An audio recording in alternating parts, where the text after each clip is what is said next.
Tristan's breaking away saying, I'm going to do what I have to do out there and I am not going to make you sit by and watch. It sounds like a goodbye, but why? What's he planning that's got him so scared? Thank you for your likes and subscriptions. You can leave your comments in the comments section. 𝐷𝐾𝐬𝐩, you know you're the alpha, right? Raphael laughed as he walked towards me. If you needed a ride back home, all you had to do was ask and we'd have sent the whole freaking line up. I smirked. That is exactly what I did not want. Raphael stopped in front of the bush I stood behind. Yeah, because showing up but naked was a way better option. I rolled my eyes. Just give them to me.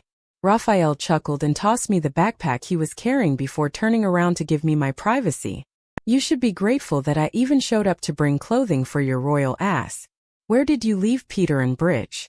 Raphael asked. I opened the backpack and scanned through the clothes. They took the jet. I called over my shoulder. The smart choice. He commented. I wanted to run, okay? I spoke as I put my legs through the sweats. College was always fun. It had gave me a chance to be free of the unbearable weight of being alpha no matter how brief. It gave me a chance to be normal or at least pretend to be. The only problem with that was the restrictions it came with, including not being able to shift regularly. I had told both the council and the elders that I wanted the full college experience, which meant no entourage, no private housing or private tutors. Just me, Bridget and Peter, and the opportunity to be normal 17-year-olds. Unfortunately, that included not shifting as much and having to confine my wolf and stay in human form. I had so much pent-up energy stirring inside me because of that. That's why I was dying to shift and running home. Nothing but the woods and my instincts was exactly what I had needed. I stepped out of the bushes when I was fully dressed. I looked down at the t-shirt I wore, noticing for the first time that there was an image printed on it. Raphael snickered. Don't look at me. It was the twins' idea. There was an image, a smug-looking cartoon wolf with the words, "How's it going?" at the bottom. Very funny. I responded dryly, but I couldn't help but smile. The funny thing about the whole college thing was the fact that I actually spoke to Mikey and Joshua more than I did when I was home. So how's the ship holding up? I asked as I threw my arm over Rapha's shoulder. You mean, is everyone still mad at you for abandoning your post right after a major war? He grinned at me. That would be yes. I rolled my eyes. They're the ones who wanted an educated alpha. We walked towards his car, which was packed by the road. Yeah, an educated alpha. Not an alcoholic. Raphael stopped and turned to look at me. He looked judgmental. I scoffed. You have someone following me or something? Or are you just monitoring my drinking habits? Everyone has a drink once in a while, Raph, you know that. I told him. His expression grew stern. I knew what that look meant. He was establishing himself as being older than me, as being more experienced. We were friends, but there was still an age gap. You're 17, Tristan. He spoke. Is this the part where you give the underage drinking speech? Don't play the saint, you did worse at much younger. I told him, putting up my own guard. He might have been older, but he shouldn't act holier than thou. And they almost destroyed me and everything I loved. He spoke angrily. If it wasn't for your dad and the pack army, I would be wasting my life away somewhere. Yeah, well, my father's freaking dead now. I spat at him. Both my parents are. Mine are too. He spoke. My expression softened. Sorry, I didn't mean. What I wanted to say was that I didn't mean to be a jerk, but I was angry.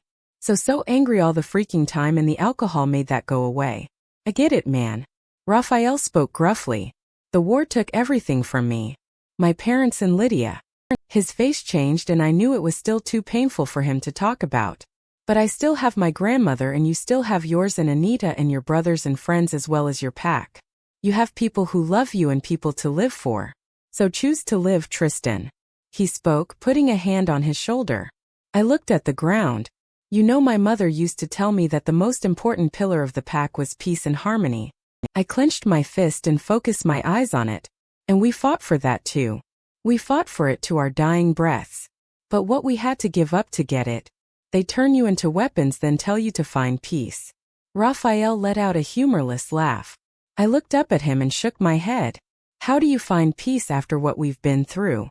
After everything we've seen? There are things that are bigger than us, Tristan. I rolled my eyes. I've been praying, Raphael. No one is freaking listening. Raphael just stared at me for a while. I hadn't realized how worked up I had gotten.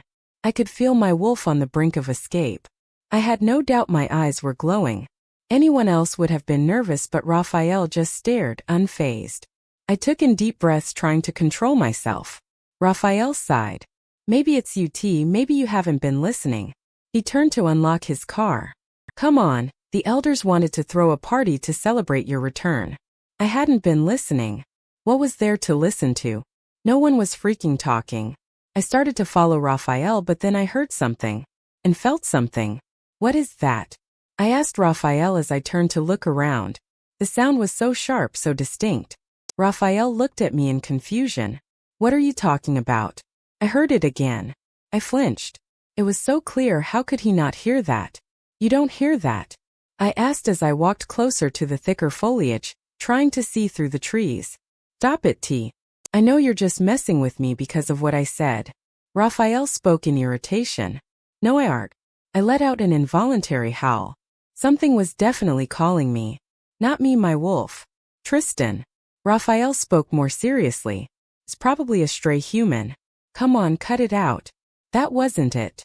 We were closer to the border and humans tend to go hiking in this area, but that wasn't it. My wolf was currently in control, and any explanation I was going to give Raphael would never be heard because at that moment, I felt myself shifting and running into the woods. I need to find the source of that sound. I heard Raphael yelling after me, but I didn't pay any attention to him. I was on a mission that I didn't quite understand myself. The sound was becoming more and more distinct. It was a girl and she was crying. Following instinct alone, I let my wolf ears guide me as I tore through the woods in a desperate pursuit for something I didn't quite understand. Then it hit me the minute I saw her. I found her. Mine. My wolf growled. My eyes scanned her. She looked at me in a mixture of shock and fear. She was perfect. I found myself shifting back to my human form without even thinking about it. Oh, the girl quickly diverted her gaze from my nudity. Crap. Nice going, Tristan. The girl took off her jacket quickly and tossed it at me. I absent-mindedly picked it up to cover myself, but my eyes didn't leave her. My wolf was taking her in, memorizing every inch of her. Mine. I found myself growling. The girl stared at me, still looking partially confused. Who are you?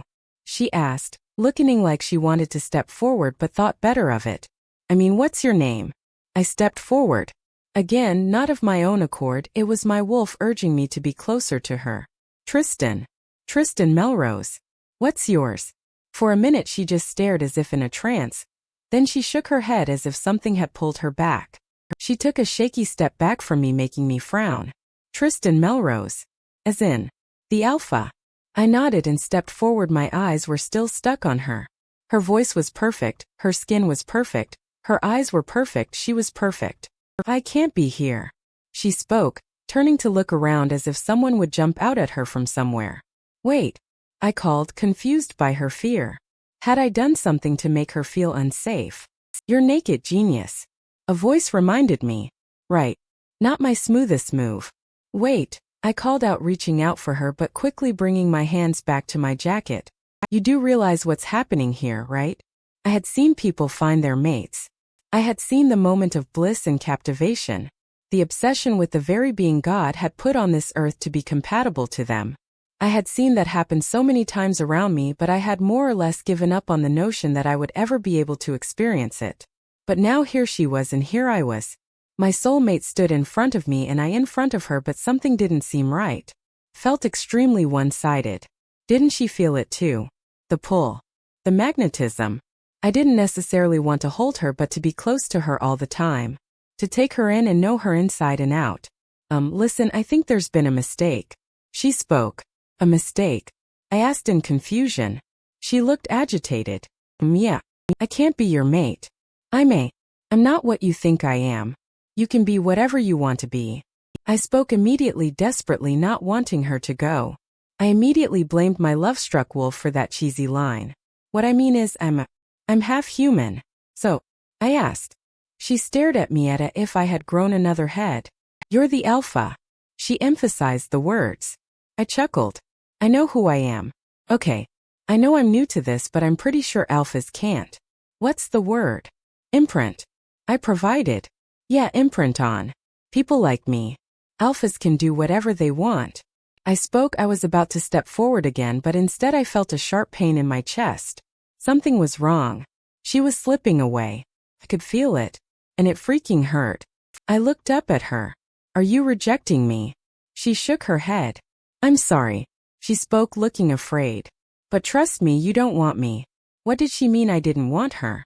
Of course I wanted her. Right now she was all I wanted. I clutched my chest with one hand as the pain intensified. Please. I groaned. The pain was growing stronger and I felt myself fall to the ground. I saw her look even more frightened. She started backing away. I'm sorry, but trust me, this is for the best. With that she spun around and ran off, and I was left there with a broken heart. I woke with a start and sat up in my bed, heaving. Bridget sat at my dresser, flipping through the pages of what looked like a folder. It's not even 6 𝐴𝐻. She spoke, not taking her eyes off what she was reading. I ran a hand down my face, not even bothering to look at the digital clock beside me. Yet you're still here. I grumbled. Bridget set aside the folder and looked at me irritably. I think you forget how this works. When you can't sleep. I can't either, and quite frankly, I got tired to tossing and turning in bed over Crystal. With our minds open to each other, Bridget often knew what was in my head. So if what was in my head was keeping me awake, it would keep her awake as well. It wasn't exactly the type of thing I would want to subject my closest friend to, or anyone really. I mean, who would want someone having constant access to their personal thoughts? But the thing is, it is part of the job description. You know, I could turn it off for the night, get you your precious beauty sleep. I offered. Bridget rolled her eyes at me. I would love that, but we both know we can't do that in the middle of a mission. She spoke. Besides. Bridget looked at me. It was dark in the room. The curtains were drawn back, providing some dim lighting from outside, but I could read her expression just as well. Sympathy. I know what's currently going through your mind, T, and it's not pretty. You shouldn't have to go through it alone. Bridget spoke as she steps closer and folded her arms across her chest. I cleared my throat and threw the sheets off myself. We have more serious things to handle.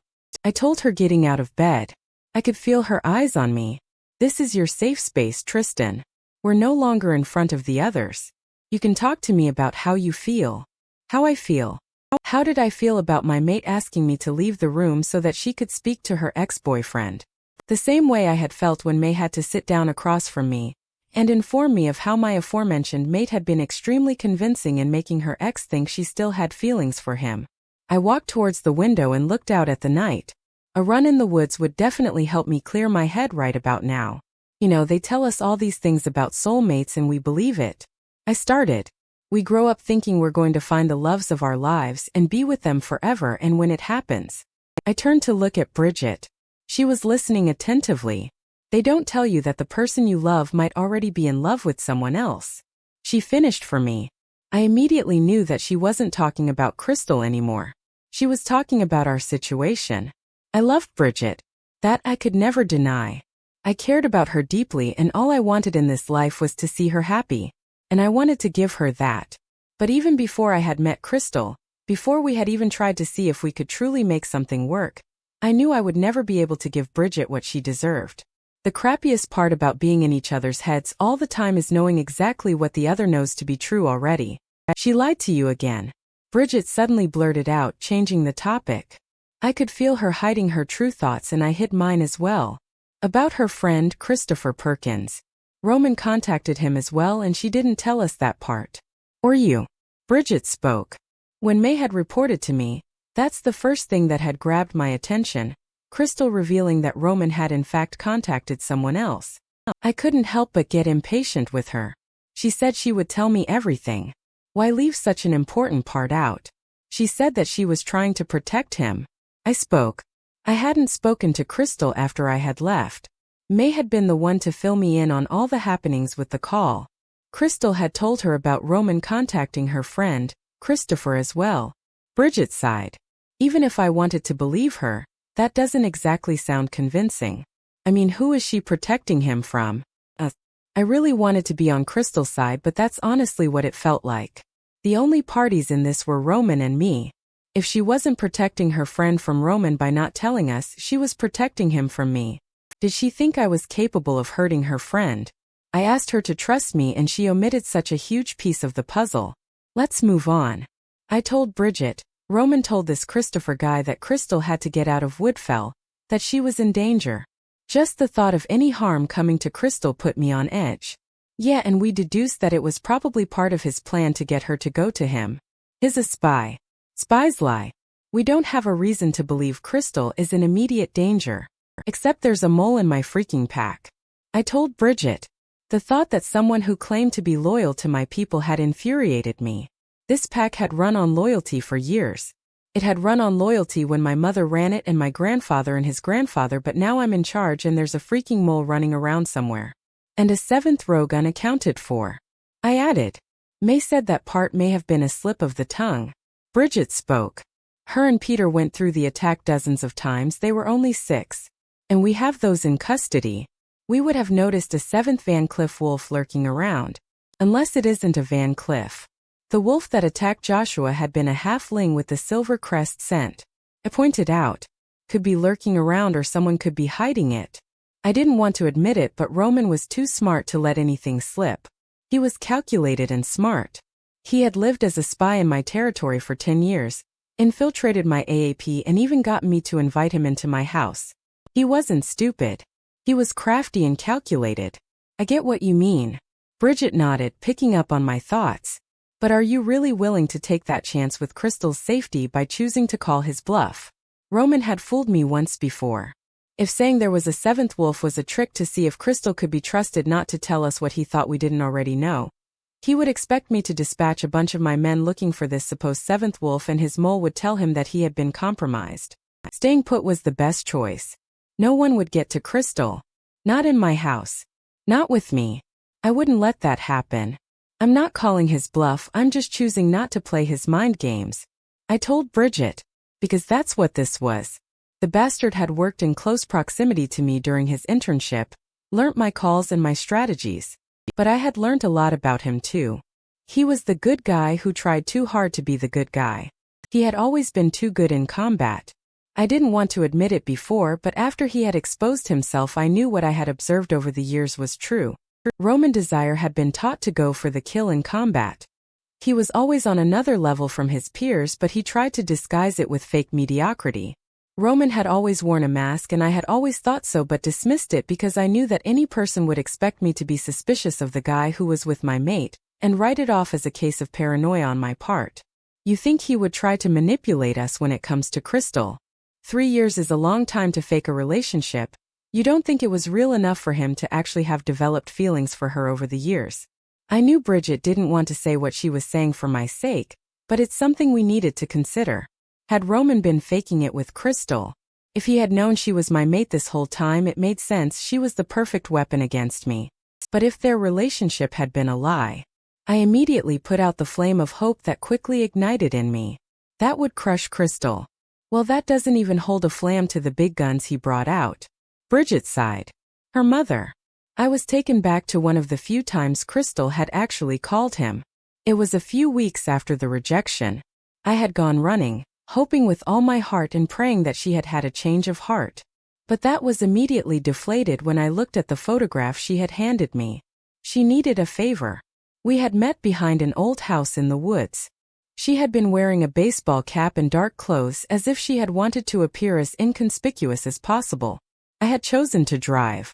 Mostly because I had wanted to drive her back home to meet everyone if she had in fact changed her mind. She hadn't. The photograph was of her and her parents. The woman looked a lot like her except with more feline features that made her look dangerously beautiful, if that even made sense. Like something you felt drawn to even if you knew it would only hurt you. She had a big fro like Crystal's when it wasn't in braids, except her mother's was longer. She had Crystal's eyes. A beautiful hazel in Crystal's full lips. There was a beauty spot on her top lip that gave her this deliberate sultry look. But that's where the resemblance ended. Crystal didn't seem to share any features with her father, but the bond was evident. In the photo, a younger Crystal, maybe 10, was leaning against her father and he beamed widely at the camera. He was shorter than his wife by a few inches, on the smaller side too. He wore thick glasses and a bow tie on a striped sweater. When I had later shown the photograph to Bridget, She had quite bluntly said what I had secretly been wondering. How did a man like that get a woman like that? Crystal had asked me if I could help her find them, and of course I had said yes. Typically, you don't do favors for the mate who rejected you. In fact, the wise thing to do would be to stay away, to try to heal. But some part of me had always known that that wouldn't be possible. We couldn't track down her mother. Bridget spoke. Don't you still wonder why it had been so easy to find her father, not a trace of her mother? I remembered giving the photograph back to Crystal, seeing the tears that had formed in her eyes when I had told her I didn't find her parents. A partial lie is human. I shrugged. Finding Crystal's father had been easy because he had never left. He was still in their home, miserable but alive and well, and as far as we could tell, completely clueless. But her mother, she had been Van Cleef as well. She knows how to hide and disappear. I reminded Bridget. There was no trace of Teresa Swan or there's Benson. And I honestly hadn't been surprised. I didn't know why she would leave Crystal behind, but I knew how well she must have learned to disappear and stay hidden. Running away from Van Cleef's was hard enough. Not having them find you required skill that she must have had if she had managed to keep both herself and her brother off Onyx Van Cleef's radar. You think he's bluffing, but I think there's more to this. Bridget spoke, staring at me. Roman knows what Crystal's parents mean to her. Of course he would use them as leverage. I spoke. If he was bluffing, why would he use Crystal's mom instead of the 𝐊𝐢𝐬𝐬𝐩 target? Her dad. Bridget pointed out. Why would he lie about knowing where her mother is? To get her to go with him. I replied. If we couldn't find Crystal's mother with my vast resources, how would Roman have been able to do it? There you go, underestimating the kid like you did in the first place. Bridget spoke, reading my mind. Roman clearly isn't working alone. Whoever he's working for has resources as well, and we'd be foolish not to assume that they could even rival ours. Think about it, I know you're already considering deep down. Crystal's mother could have been conniving with Roman from the beginning. I thought about that. Crystal's mother had been a mystery to me from the beginning. I had never met her. From what I had found out from both Crystal and her father, she had loved her family. So why leave them voluntarily? Unless it hadn't been voluntary. I looked at Bridget. Roman said he had Crystal's mother. Let's assume that's true. What do you think he meant? Prisoner or fellow spy? Bridget asked. As I said, none of us knew Teresa Swan, but the more she became a mystery, the more I became suspicious. I know what you're thinking, Bridget spoke softly. I really didn't want her to say it. It's the million-dollar question. Bridget continued. I sucked in a deep breath, knowing she had to say it out loud whether I liked it or not. And it makes the most sense. Roman must be spying for Van Cleef's.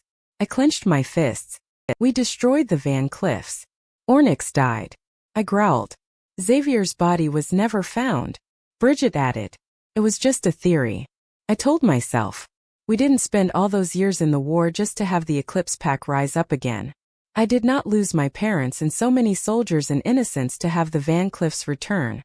We need to question the rogues. I told Bridget. They won't talk, then we'll make them. I growled. It was time I listened to my advisors.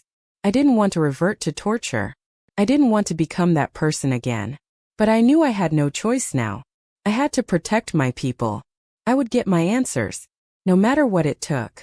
Bridget nodded at me, and I could tell she completely understood what had to happen. What I had to do, the demons I had to dig up to protect my pack. I'll get the car ready. She spoke. I shook my head. No. First we get Roman. Bridget stared at me. She didn't have to speak. I knew what she was thinking. You know, whatever happens, you're going to lose her. I knew that. And I hated it. But to be honest, she was never mine to begin with. 𝐾𝐥𝐬𝐬 song let you down by NF.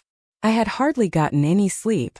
All I could think about was the call, Roman, Tristan, the entire plan and all the craziness happening. But mostly the call. Roman telling me that he knew where my mother was. I clutched my necklace and tried to convince my heart to beat steadily.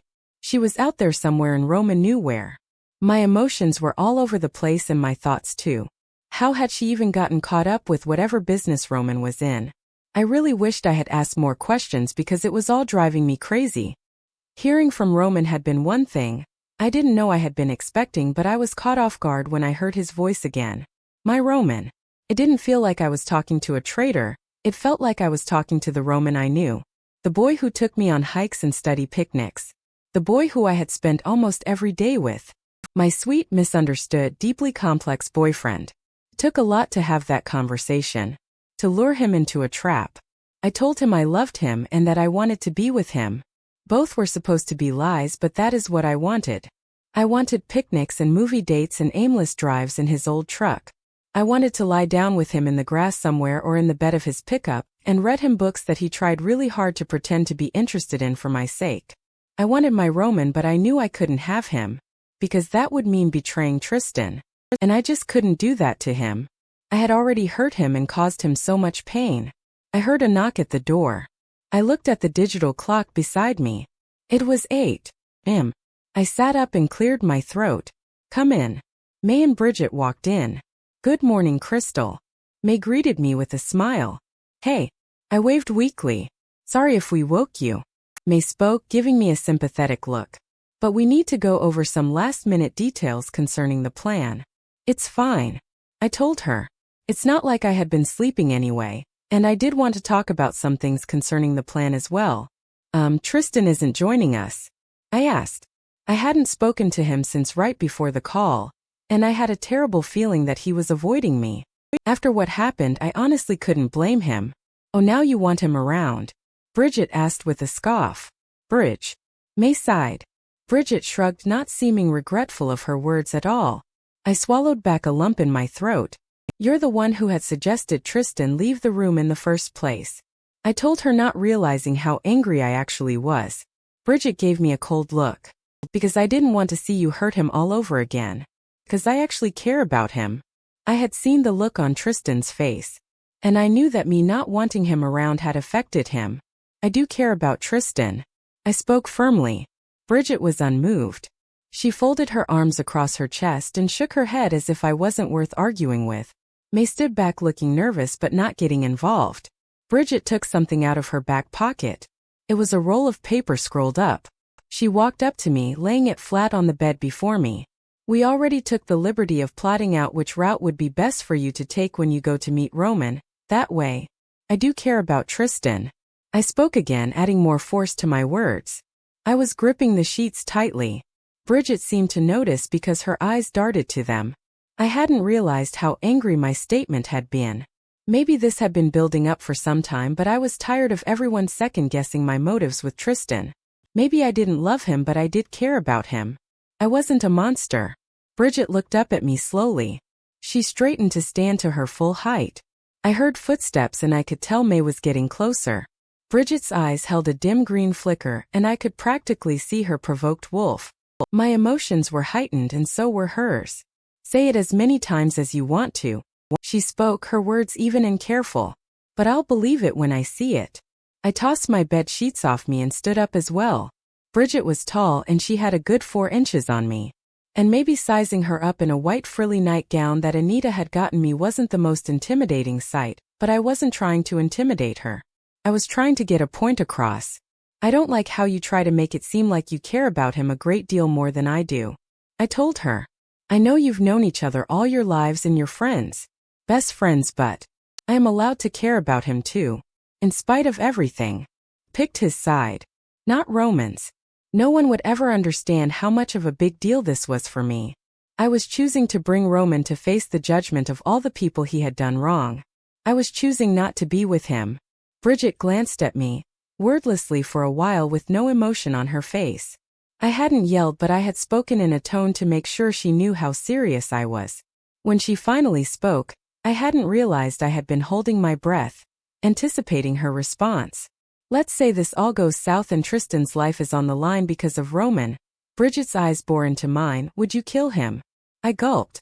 The thought in itself made me shudder. It wouldn't come to that. I thought back to what Kat had said to me. If they catch him and you fight for him, they'll burn you at the stake along with him. Bridget took a step forward as if taking my silence as an answer. Because in case you didn't realize, that's what you're signing up for. No one is going to take it easy on him. She gave me a sort of small smile. Me.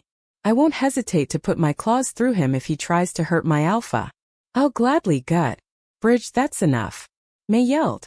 Bridget smiled at me as if she had gotten what she was looking for. I felt my stomach churn. I clutched it before running to the bathroom. I emptied my stomach of the little food that was still in there right into the toilet. When I sat back, I felt tears running down my face. I felt stupid and weak for letting Bridget's words get to me.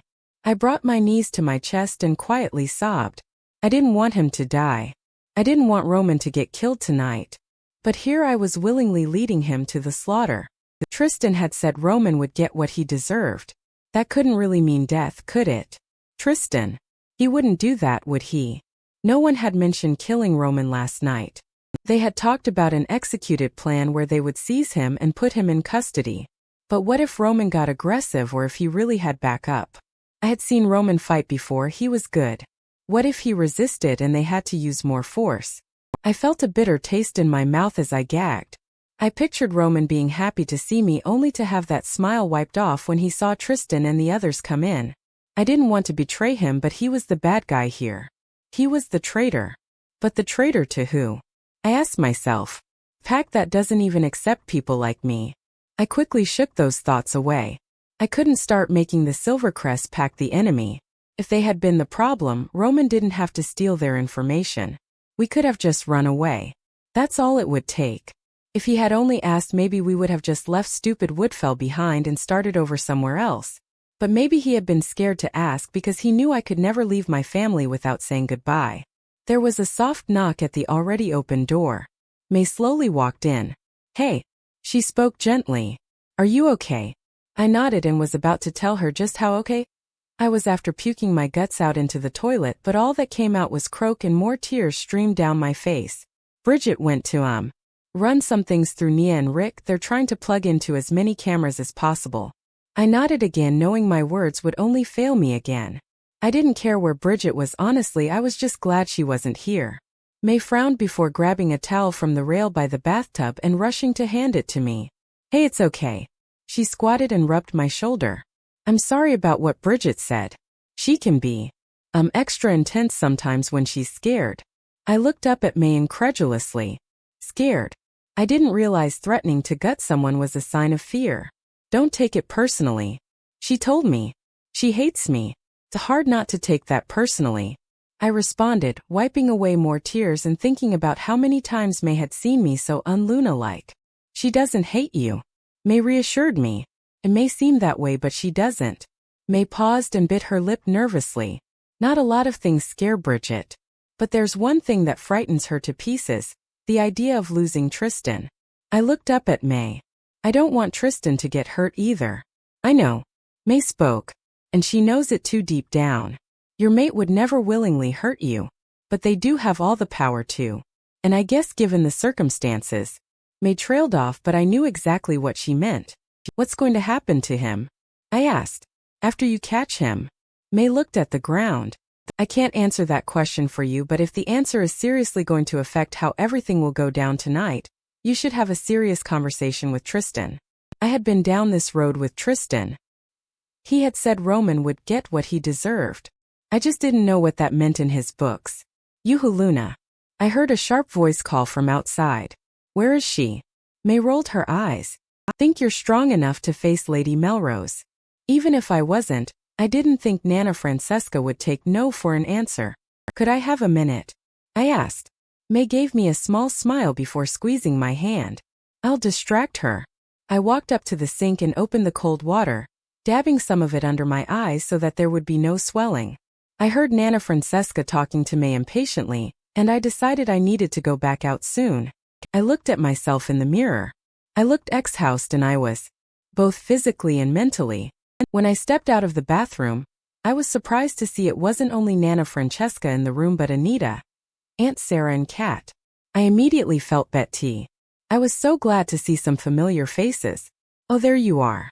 Nana Francesca beamed at me, basically shoving May away.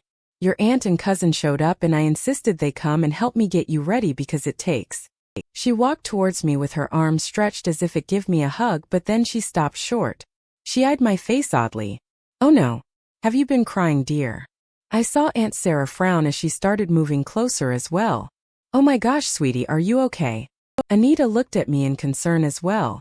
Kat looked more scared than worried, and with the information she already knew, she had good reason to. The last thing I needed was all of them asking questions. Captain Park and Tristan had made it very clear to everyone who had been in the room how confidential things had to be. "I'm fine," I said, trying to sound convincing.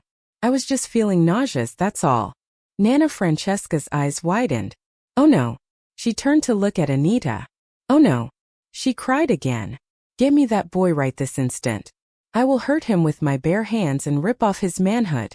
I saw Aunt Sarah recoil at Aunt Francesca's words, looking disturbed. "Francesca, calm down, that's not what it means." Anita sighed. "Then what does it mean?" Nana Francesca yelled, throwing her arms in all directions. "You said it yourself, he called a secret meeting right here last night. For all we know, they already did the deed and were too ashamed to tell us. Where is Tristan? After all my teachings, after all my warnings. Despicable young man." I saw May facepalm herself. I looked at Kat to see if she was making any sense out of this, but she just appeared amused. I looked at Aunt Sarah and she looked as pale as a sheet. She looked like she wanted to ask me something but couldn't. What was going on? Nana Francesca turned on me sharply, her eyes narrowed at me. "And you?" she snapped as she marched towards me. "I trusted you to be smarter." Anita tried, but she was shushed by Nana Francesca, who kept advancing on me. I swallowed, growing nervous. "You know you could have said no." She gave me an accusing glare. "I don't know what you're talking about." I really didn't. She couldn't have known about Roman, could she? Nana Francesca rolled her eyes. "Oh, let's not act like I don't know what morning sickness looks like." "Morning sickness? Good God. You think you're with child?" Nana Francesca spoke as if it was the most devastating, life-ending news she had ever heard. Kat snorted out a laugh. Aunt Sarah stumbled a little, gaping at me. "Now hold on a damn minute. I am not pregnant," I told Nana Francesca firmly. "Tristan and I don't. Whenever." I thought back to last night at the meeting when Raphael had said they should stop letting in women whom they're sleeping with. Wait another damn minute. Why did everyone think I was having sex with Tristan? Is that what happens when you imprint on someone? Everyone becomes thirsty. 17. Aunt Sarah choked out, rushing to put her arms around me protectively. "She is 17. 18 next month, but I guess that's not the point right now." Nana Francesca shrugged. "I was 16 when I first." Anita cleared her throat before stepping forward. "We better get Crystal ready for the ball. First thing I want to do is get some food into you." She smiled at me. "Your aunt and Catherine are definitely joining us." She smiled at Kat. "It's so nice to have you over again. Oh, now I recognize you." Nana Francesca seemed to forget about accusing me of being pregnant as she pointed at Kat. "You're that delightful girl the twins used to bring over sometimes. I babysat for you all once. You almost once cut off one of the twins' hair when he told you that you couldn't beat him in a foot race." Kat looked embarrassed as she glanced at Aunt Sarah, who was glaring. She clearly hadn't known about this. I hadn't either. They were good enough friends that she would come to the manor. That's me." Kat spoke. Aunt Francesca laughed and clapped as if this were a delightful thing. "Oh, I love when young girls stand up for themselves." She turned to Aunt Sarah. "You did a good job." "Thank you." Aunt Sarah responded unsurely. Nana Francesca turned her attention back to me. "Oh, don't look so worried, sweetie. I am not going to disown you anymore now that we've cleared things up. Now what do you think of the dress?" "Okay. Just like that." "The dress?" I asked. Nana Francesca gasped. "You haven't seen it?" "I guess I didn't have time after yesterday. A dress was the last thing on my mind." "Francesca, she needs to eat before you hound her with makeup artists." Anita sighed. "Okay, just a peek." Nana Francesca spoke. "It will only take a sec." She was already pulling me forward. She let go of my hand and excitedly walked to the closet. She came back with a yellow number on a hanger. I stared at the beautiful dress. It looked obviously expensive. It was completely breathtaking. Like a real-life princess dress. It was a strapless canary yellow gown with a full skirt and some gold details on the top. The kind of dress that is meant to be a showstopper. The kind of dress a Luna should wear, I guess. "Tell me how much you adore it." She spoke. "I love it." I told her, not even having to lie. "Thank you so much. I don't know how to." "Oh, don't worry about it, you're family now." Nana Francesca threw an arm around my shoulder. I couldn't help but feel guilty. It just occurred to me that after tonight, after they caught Roman, I would be able to reject Tristan again. I couldn't imagine what the pack's reaction would be like. As if they didn't hate me enough already. And it was mostly the girl. Nana Francesca spoke dismissively. I turned to look at May. Thank you, I told her with a smile. She smiled back. It was no problem. I turned to Aunt Sarah and Kat. They were a huge part of the process when I had found the right dress last year. I wanted them to be part of this one too. I wish Hazel could be here. She had really enjoyed the process last time. Do you guys like it? I asked. 𝐊𝐢𝐧𝐠 Kat shrieked. You're going to look so gorgeous tonight, sweetie. Aunt Sarah told me. Oh, the family. I almost forgot, forgive my old mind. Nana Francesca spoke. There's some dresses that we were going to send back, but I am sure we can find you both something that will suit you. Oh, that's not necessary, we couldn't. Aunt Sarah was cut off by Nana Francesca. Oh, I am not capable of taking no for an answer. She really isn't. Anita spoke. I knew that Kat had already picked out a dress over the summer, because she was sure she would be a candidate this year, and she didn't want to have to do it last minute like I had. We had gone literally everywhere until we found the perfect vintage number. A red strapless Align dress which showed off her beautiful legs. Unconventional for a ball, but Kat was determined to make a statement. But from the gleam in her eyes, I could tell she had forgotten all about it. 𝐶𝐬, what's wrong? Kat finally asked. I stared at my reflection in the mirror in front of me, but I couldn't really see myself. Does that make sense? Because that's how I felt. I saw Kat standing behind me in the gorgeous strappy red dress she wore. I could tell how taken she was with it the minute one of the designers had presented it. She had decided then and there that it was the dress for her. The rest of us agreed instantly she looked breathtaking. Like she was straight out of a Bond movie. She was the girl you would easily notice across the room. And her makeup was equally as stunning. The makeup artists had definitely been going for a certain sultry look, and they had most definitely achieved it. Kat stepped forward. She had her hair straightened so it lay sleeked back, showing off her angled face all the more. I wish Chris was coming tonight. He would definitely have something to say about her appearance. In fact, maybe he would be too tongue-tied to say anything. I felt her put her hand on my shoulder. Okay, kid, spill. She spoke. I didn't have to speak to let Kat know when something was seriously bothering me. Sharing a room for 4 years had taught us how to read each other. I wasn't supposed to talk about Roman to anyone. But Kat already knew, and Tristan and the others knew that she knew. May had called her aside for a while to explain how important it was that she don't tell anyone. Is this about Roman? She asked in a whisper, even though we were the only ones in the room now. The others being the glam team Nana Francesca had hired. Nana Francesca, Anita and Aunt Sarah were in another room still helping Aunt Sarah get ready. Uncle Victor would be arriving with Parker and Hazel at Nana Francesca's request. I think she really just wanted to see what Uncle Victor would be wearing. But also, Anita had offered to babysit Hazel and Parker while we were at the ball. I looked at the guest room door, which was already shut, but I still felt like everyone could hear us. They probably couldn't, but still, paranoia ate at me. I turned to look at Kat. She frowned. I know it must have been really hard telling Tristan about him, but you did the right thing, Chrissy. I don't know how much May had told Kat, but it obviously wasn't everything. She didn't know what I would have to do tonight. I felt like there was a pit in my stomach. It hurt and it made me sick and uneasy. A solid presence to remind me that something awful was about to happen. My dad has this book, The Invisible Man, has had it since forever. I spoke, my voice slightly shaking. I was trembling. Kat took hold of my hand and looked at me sympathetically. I probably wasn't making any sense to her, but she nodded and listened anyway. He used to scribble down quotes from it all the time and have like deep discussions about it with his friends whenever they came over.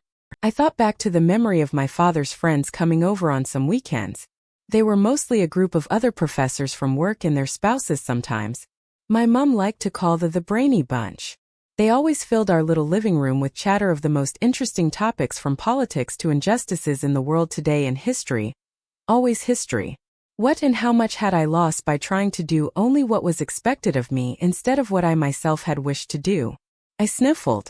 I fought back the tears that were trying to escape. That's one of the quotes he would say all the time. I laughed weakly. My mom and everyone around him pretty much had it memorized. Kat frowned. Chrissy. She pulled me in for a hug and she held me tight. What is it? Do you have to do something you don't want to? It's the only way. I let out, my voice breaking. I wasn't going to cry. I wasn't going to cry. I know you can't talk about it, but he might die tonight. I spoke. Kat pulled away from the hug and looked into my eyes. She looked every bit as sad as I expected her to. But she didn't burst out in tears or break down. I had a feeling Kat had accepted Roman the traitor months ago. He wasn't the boy who had been her friend once or the boy she had once had a crush on. Like everyone in Woodfell, he was the man who betrayed them and hence had lost any right to be called one of them. I'm sorry, Chrissy, but he has to face what he did and answer to his actions. She spoke. I'm gonna help bring him in. I told Kat again, more desperately trying to make her understand the gravity of this. I was about to betray Roman. I'm sorry, Crystal, that you have to, but Kat spoke softly. If it were one of us, you, me, Chris, he wouldn't have done this. To any of us. Who knew if Chris really would have told Tristan about Roman contacting him? I had a feeling a huge part of him wouldn't have wanted to. We don't know that. Kat spoke, sounding slightly outraged. He is a spy. Who knows if he was even really any of our friend. Do you really believe that? I asked. There was a time Kat snuck out of the house and went to a party out of town on a school night. Long story short, her ride ditched her and she was stranded. Roman drove an hour to go pick her up. He helped her sober up and never told Uncle Victor or Aunt Sarah. He was nice to us, good to us, there for us. Way too much for it to all have been fake. It doesn't matter what I think. His actions proved it all. When I discover who I am, I'll be free.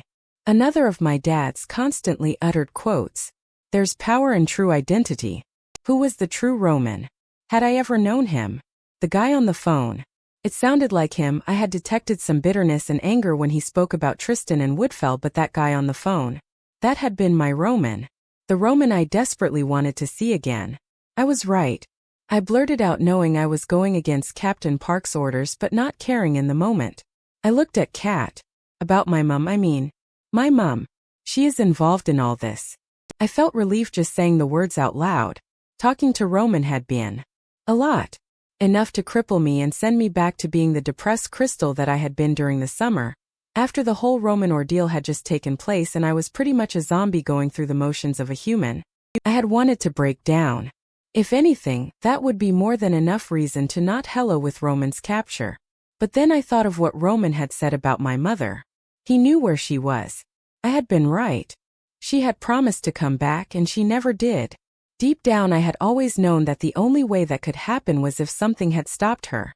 My mother, my father, they wouldn't just abandon me like this. Kat's hazel eyes widened. Holy crap, Chrissy. Really? He told you that? I nodded. May had gently told me that Roman could have been lying about that part. But if the Roman I had known had been even the slightest bit real, I knew he wouldn't do that. He knew how important my mother was to me. He knew how important both my parents were to me. Important enough for me to contact Tristan after I swore to myself that I would never do that again. Tristan said he hadn't been able to find them. At the time I couldn't have told anyone that I had asked Tristan to help me find my parents, but now they needed to know how important finding them was. They wouldn't abandon me. I just know they wouldn't. Kat put a hand on her temple. Goodness. This is more messed up than I thought. What does your mum have to do with this, though? She asked. I don't know. I admitted to her. But I can ask her when I find her, and I can't do that without Roman. Well, you see exactly why you need to bring Roman in all the more. I sighed. What if he doesn't? If he refuses to speak because of what will happen? I had seen Roman being stubborn too many times over the most meaningless things. I knew that if he didn't want to talk, nothing would be able to make him budge. Or my voice started to shake again if he gets. I swallowed. Killed before he can. 𝐾𝐤𝐧𝐶.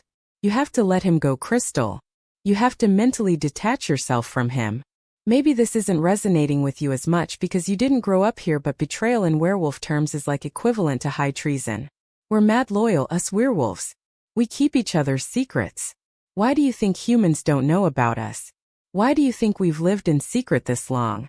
When you have a pack, you have a family that you would do anything for, and the other way around. Silvercrest was never Roman's family. I argued. Kat rolled her eyes. Roman kept away from most people, and you know it. Even the people who tried to befriend him. I know there were some jerks, but he had us. And he still decided to do what he did. Kat was right. Roman chose to leave us. We loved him and he chose to leave that love. I didn't know why he did what he did or if he was in trouble, but he had a choice. We could have helped him through whatever it is he was going through. Whatever happened tonight, he would answer for his actions. But that's just it. I wanted him to explain himself. To get at least that chance. He wouldn't be able to if he died. I couldn't let that happen. Roman did something wrong, but I couldn't let anyone hurt him. I just couldn't. I was about to tell Kat all this, but at that very moment, the door swung open. We're finally done, and if I must say so myself, we have done an amazing job. Nana Francesca spoke jovially as she ushered Aunt Sarah in. Wow. Kat gasped. I stopped to marvel at my aunt as well. Her blonde locks were tied up in an elegant do that reminded me of Audrey Hepburn. She was wearing a mermaid-style baby blue dress that fit her tall, slim figure perfectly. What do you guys think? She asked, laughing slightly. Gorgeous. I breathed out. Because that's exactly how she looked. Like a breath of fresh air.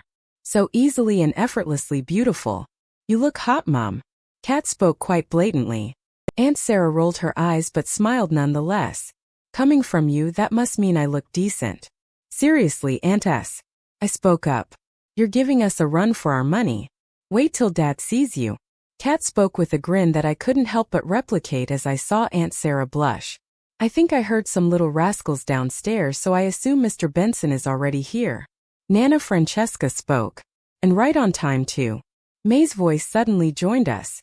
She was holding a clipboard in her hands as she walked into the room. Sorry to interrupt, ladies, but we have to get going soon. Tristan just got back from HQ and he's all dressed and ready. She announced. She was wearing a red dress as well, and the stark contrast to her pale skin made her look all the more gorgeous. You look amazing, May. I told her. She smiled at me. Thank you, Luna beats wearing my uniform. She spoke. I saw Nana Francesca praise her. Yes, she does clean up well, doesn't she? The dress is Valentino. I wanted her to match my darling Peter. I studied Nana Francesca. She spoke dismissively, but it was kind of obvious that she was trying to take attention away from this kind gesture that she had performed. And of course you look phenomenal, Nana. I spoke up. Nana Francesca always looked timeless in my opinion. But she looked even more so tonight in a simple long-sleeved black dress with a diamond brooch on the side.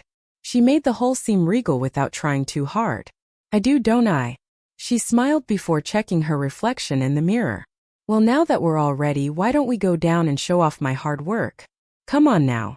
She ushered us all out of the room. May led us down the steps. Everyone was walking ahead of me and I let them. The more steps I took forward, the more this became real.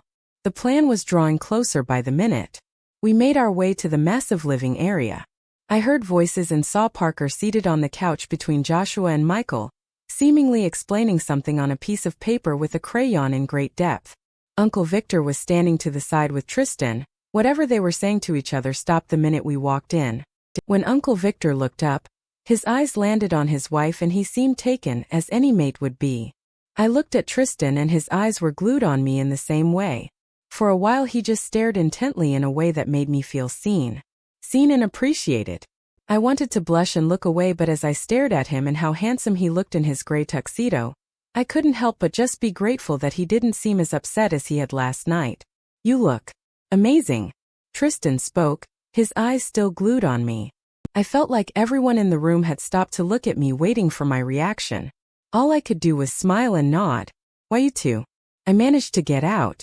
Nana Francesca gave me a look that I couldn't quite decipher, but I could tell that she was just as perplexed about the fact that Tristan and I weren't all lovey-dovey. I didn't know if he had explained to her that this was just an arrangement, because he seemed determined to keep that information to his immediate circle. All my girls look beautiful tonight. Uncle Victor spoke up unknowingly, saving me. Don't the ladies look beautiful, Park? He asked Parker. Parker, who had barely looked up from his drawing, just shrugged and then pulled on Joshua's tie, making him look at whatever was on the paper. So hear me out, boys. This is the playground and you two are going to stand here in front of my throne. I shared a look with Kat. Was this kid literally ruling his school? Poor kids. There's my girl. I hadn't even heard Peter walk in, but he went straight for May and planted a kiss on her cheek. He stood back and admired her. Perfection in human form. he told her, causing her to giggle. That's how mates were supposed to act. I thought to myself guiltily. Nana Francesca went to fuss with his bow tie. Uncle Victor also stepped forward to meet his wife. Aunt Sarah asked where Hazel was and he told us she was in the kitchen baking with Anita. Hazel had always been anxious about being old enough to attend the ball, but I had a feeling that she wouldn't mind hanging out in the mansion with Anita tonight. I looked at Tristan and remembered May's words. With everything about to go down, I didn't know if I would get another chance to talk to him about 𝐿𝐻𝐼𝐻 life tonight. I had a feeling he wouldn't like it, but it needed to be said. Kat looked at me as if she could read my thoughts. She frowned in disapproval, but I ignored her as I stepped up to him. Hey, I greeted nervously, wringing my hands together. Could we please tell sorry I'm late? I heard a voice breach the room. I turned around to see Bridget walking in, shimmering in silver. Literally. I looked cute at the most, maybe princess-like, but Bridget, she was dripping in chic glamour. She was a long silver strapless dress that kind of looked like the kind they wore in the 70s, as if to emphasize on the look. Her blonde locks were done in perfect ringlets around her face. Wow. Peter spoke, his arm still around May. Looking good, Bridge. Bridget hadn't seemed to have realized that the room was this full. But as soon as she took in all the faces, she smirked at Peter. Not as good as you two. She scanned the room. Everyone looks great. She noted as if to extend the compliment. Kat looked starstruck as she stared at Beta Bridget, her idol. Bridget was currently the center of attention. Everyone seemed to be admiring her look, me as well. She looked great. But what really caught my attention was how Tristan was looking at her as well, with a smile on his face. Aren't you boys supposed to be at my house? Bridget asked the twins. Joshua rose his brows at her in confusion. The twins were dressed almost identically, except Joshua's jacket was white and Michael's was black. Courtney told me you were picking her and be up from there. Bridget emphasized. Joshua's eyes widened as he looked at his watch. He nudged his brother. You were supposed to remind me of the time. He spoke as he quickly scrambled to his feet. I got distracted. Mikey spoke, gesturing to Parker. Oh God, they're going to kill us. Michael added as he got up. You'll be fine. B is going to murder me. Joshua groaned. Sorry, little man, we'll finish this discussion later. Michael spoke as he ruffled Parker's hair. It's okay. Parker spoke with a happy shrug. My wife is here. We all stopped to stare at him as he jumped off the couch and skipped to Bridget. He looked up at her with a bright smile. Hi. He greeted chirpily. Oh Lord. Aunt Sarah sighed before walking to Rushong to retrieve her Casanova son. See you there. Joshua had turned to ask Tristan. He sounded hopeful, as if there was a chance that Tristan would miss out on tonight, which I had almost forgotten was supposed to be a big night for the candidates. Yeah, we'll be right behind you, I just have to sort out a few things before. He spoke, nodding Bridget's way. May and Peter suddenly got serious looks on their faces, and I knew a serious conversation had to be had before we left. Lady Melrose, I was thinking you could ride with the Bensons and me since Tristan is leaving with Crystal, Bridget and Peter. May spoke. Nana Francesca narrowed her eyes at all of us as if she could tell something was wrong. Well, okay. She seemed to relent. But you, she pointed at Bridget. Please walk a few feet behind the Tristan and his Luna, for goodness sake. You two look like you match more than he does with his own Luna. Everyone kind of stared at Bridget and Tristan. It was true, they did look like each other's dates, and I hated to admit it. Okay, we're heading out now. Joshua announced, changing the topic. See you guys later. Actually, can I hitch a ride with you guys? Kat spoke up. Joshua gave her an exhausted look. Kat, she raised her hands in defense as she strolled towards them easily.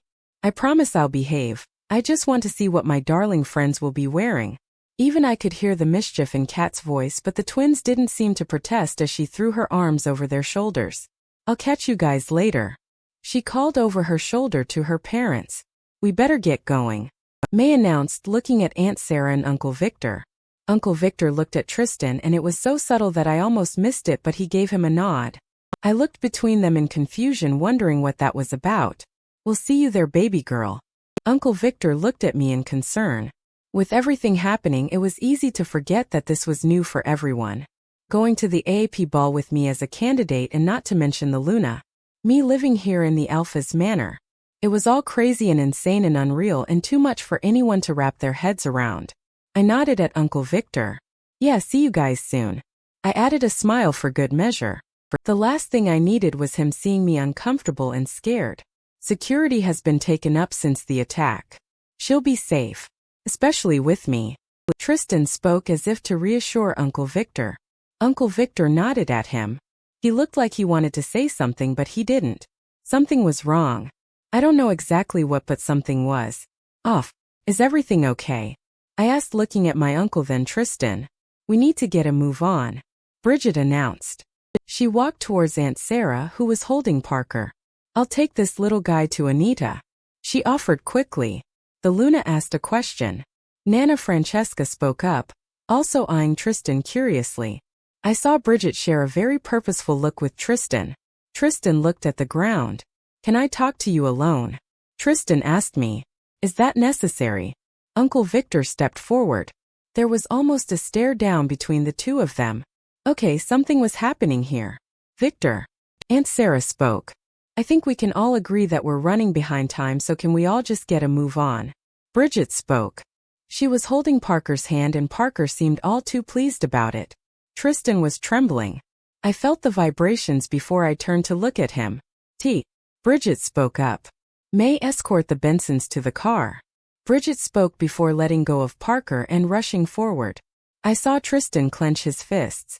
I heard footsteps and could only assume May was following Bridget's orders. I was too focused on Tristan to take my eyes away. Hey, what's wrong? I reached forward to try and touch his shoulder, but he spun around abruptly, his eyes wild. Everything is wrong, he snapped. I gasped. He didn't hurt me or anything, but the aggression in his voice was enough to make me flinch. I felt myself being pulled back, and the next thing I knew, Uncle Victor was pushing me behind him protectively. Tristan's face softened when he saw him do this. I'm sorry, he spoke, looking at the ground. He still seemed tense. I noticed May, Aunt Sarah and Parker weren't in the room anymore. Bridget gently placed her hands on his back and rubbed slowly. She whispered something in his ear and I saw him relax a little. I felt a twinge of hurt. He hadn't wanted my comfort, but he had accepted hers. Nana Francesca folded her arms across her chest and stepped forward. Now I don't know what's going on here, but this behavior is unacceptable, Tristan. Nana, please, not now. Tristan spoke. His voice was weak, tired even. Something was seriously wrong. Uncle Victor still held me behind him protectively. We're leaving now, Uncle Victor announced. I frowned. Wait, what? Yes. You should go. Tristan spoke, not meeting my eyes. I looked at him in confusion. Tristan, what about change of plans? He told me, this time sparing me a glance. We don't need you for tonight anymore. I felt my heart drop. What? I tried to walk around Uncle Victor, but he kept me behind him. I struggled against him. Uncle Victor, what are you doing? I asked angrily. He just gave Tristan a steely look in response. Crystal, go with your uncle, I'll see you after tonight. Tristan spoke. You're missing the ball. Nana Francesca asked in outrage. Peter, escort my grandmother, Victor and Crystal to the car. Tristan. I managed to break away from Uncle Victor. I stood in front of him. He sucked in a deep breath. What's going on? Why has the plan changed? Did something happen? Tristan looked at me quietly for what felt like a minute. There was something in his eyes. Like he wanted to desperately communicate something, but he couldn't. I've got this handled. You've done your part and I appreciate your help, but things have changed. You're not coming. What has changed? I demanded. Tell me, Tristan. I begged. He shook his head. I can't. From here on it's confidential. Tristan. I held on to his hand with both of mine. Please. I looked right into his eyes. For a minute he looked back and I was sure he would open up, but then he pulled away. This won't end well. He spoke in a low voice. For Roman. I asked, already scared. Tristan looked offended. I saw sadness in his eyes. Genuine, heartbreaking sadness. No, Crystal. He spoke, sounding outraged. For me. If you would just stop to actually consider my feelings for even a second, you would know that I'm the one who gets hurt at the end of this. What? I asked, partly stunned by his tone. He had never spoken to me like that. He sucked in a deep breath. Please, Jay, just go. He turned to walk away. Tristan. I stepped forward but felt Uncle Victor hold me back. Why was he pushing me away? Why was he doing this now?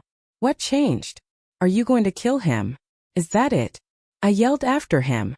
Is that why you don't want me to come? Have you already decided what you're going to do to him? Crystal, stop. Bridget snapped at me. No. Answer me, Tristan. You owe me that. Come back here and answer me. Tears were flowing down my cheeks now. Tristan turned around, there was hurt written on his face. Reject me. He spoke firmly. Tristan. Nana Francesca gasped. What? I asked, thinking I had heard him wrong. Reject me, I won't fight it. He spoke. I'm going to do what I have to do out there, and I am not going to make you sit by and watch. I didn't know what to do. The plan had always been to reject Tristan after Roman had been found. He was speaking with finality, like everything was said and done. I can talk to him. I tried again. Let me come, I can talk to him and convince him to come in peacefully. Honestly, I didn't know if I could do that, but Tristan was cutting me off and I didn't understand why. The little control I thought I would have over this plan was slipping away. Tristan shook his head and laughed softly. It's always going to be him. It's my fault. He spoke softly. It's my fault for forcing you into this, for not accepting that no matter what happens. He let out a sigh and I saw him clench his jaw like he was fighting to keep a straight face. That I would never be the one you chose. I felt my chest clench. There was a sharp pain and I screamed as it only grew stronger. If Uncle Victor hadn't been holding on to me, I would have fallen to the ground. I'm sorry. Tristan spoke. This time I saw tears in his eyes. One managed to escape. I know you'll hate me after tonight, but at least you'll be free.